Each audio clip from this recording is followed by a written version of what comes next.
नमस्कार साथियों, आज हम महाभारत के उस अध्याय के बारे में जानेंगे जिसमें दुर्योधन की रक्षा के लिए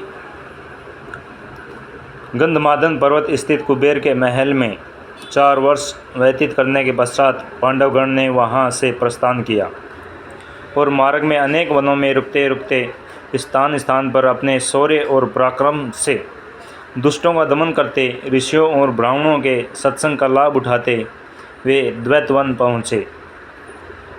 वहीं रहकर वनवास का शेष समय व्यतीत करने लगे। अब तक वनवास के 11 वर्ष पूर्ण हो चुके थे।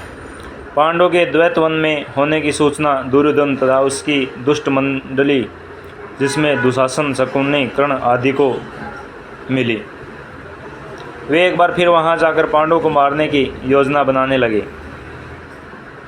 संयोगवश उन दिनों कौरवों की गो संपत्ति द्वैतवन में ही थी।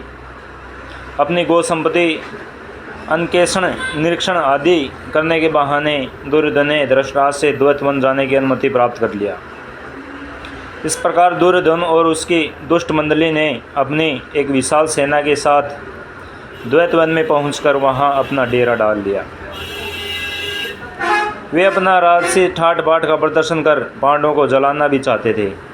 इसलिए बहुमूल्य वस्त्राभूषणों से सुसज्जित राजमहिलाओं को भी उन्होंने अपने साथ रख लिया था। एक दिन वे जल विहार करने के उद्देश्य से दुर्योधन अपनी मंडली तथा राज महिलाओं के साथ द्वैतवन में स्थित मनोरम सरोवर में पहुँचे। किंतु उस सरोवर में गंधर्वराज चित्ररथ पहले से ही आकर अपनी पत्नियों के साथ जल क्रीड़ा कर रहे थे। चित्ररथ के सेवकों ने दुर्योधन को सरोवर में उतरने से रोकते हुए कहा, इस समय गंधर्वराज चित्ररथ अपनी पत्नियों के साथ इस सरोवर में जल क्रीड़ा कर रहे हैं, अतः उनके बाहर आने से पहले अन्य कोई भी सरोवर में नहीं उतर सकता। सेवकों को इन वचनों को सुनकर दुर्योधन ने क्रोधित होकर कहा, तू शायद जानता नहीं कि तू किससे बात कर रहा है। मैं हस्तिनापुर नरेश धृतराष्ट्र का महाबली पुत्र दुर्योधन हूँ। यह सरोवर हमारे राज्य की सीमा के अंतर्गत आता है। तू जाकर चित्ररथ से कह दे कि इस राज्य का युवराज यहाँ जल विहार करने आया है और तुम्हें इस सरोवर से बाहर निकलने की आज्ञा दी है। दुर्योधन के द्रप्तयुक्त संदेश को सुनकर गंधर्वराज चित्ररथ के क्रोध का पारावार न रहा और उसे दुर्योधन तथा उसकी मंडली के साथ युद्ध आरंभ कर दिया। दुर्योधन के साथी और सेना कुछ समय तक वो युद्ध करते रहे, किंतु चित्ररथ को अधिक बलवान पाकर वे सभी दुर्योधन राजमहिलाओं को वहीं छोड़कर भाग खड़े हुए। चित्ररथ ने दुर्योधन और उन राजमहिलाओं को कैद कर लिया। दुर्योधन के भगोड़ी सेना जब कुछ न सूझा तो वहाँ निवास करते हुए पांडवों के पास जाकर उनसे दुर्योधन और राजमहिलाओं की मुक्ति के लिए याचना करने लगे। उनकी याचना सुनकर भीमसेन ने प्रसन्न होकर युधिष्ठिर से कहा, बड़े भैया, दुर्योधन अपने राजसी वैभव का हमारे सामने प्रदर्शन करने आया था। गंधर्वों ने दुर्योधन की दुर्वस्था करके हमारे हित का काम किया है। आप कदापि उसे मत छुड़वाना। इस पर युधिष्ठिर बोले, भैया भीम, ये लोग हमारी शरण में आए हैं और शरण में आए लोगों की रक्षा करना क्षत्रियों का धर्म होता है।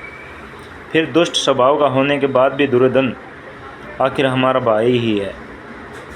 इसके साथ ही राज महिलाएँ हमारे ही कुल की महिलाएं हैं और उनका निरादर होने से हमारे कुल को कलंक लगेगा। इसलिए उचित यही है कि तुम और अर्जुन जाकर उनकी रक्षा करो।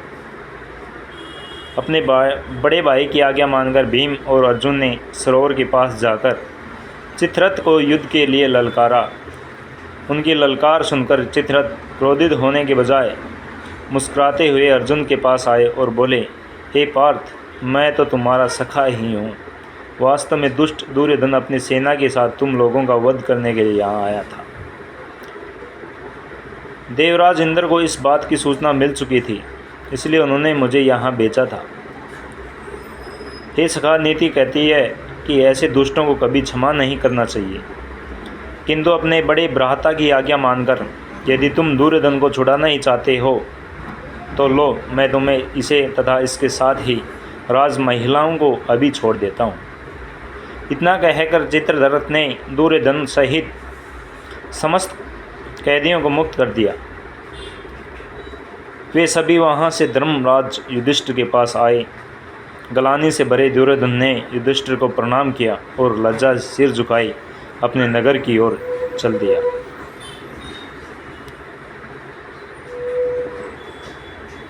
धन्यवाद साथियों।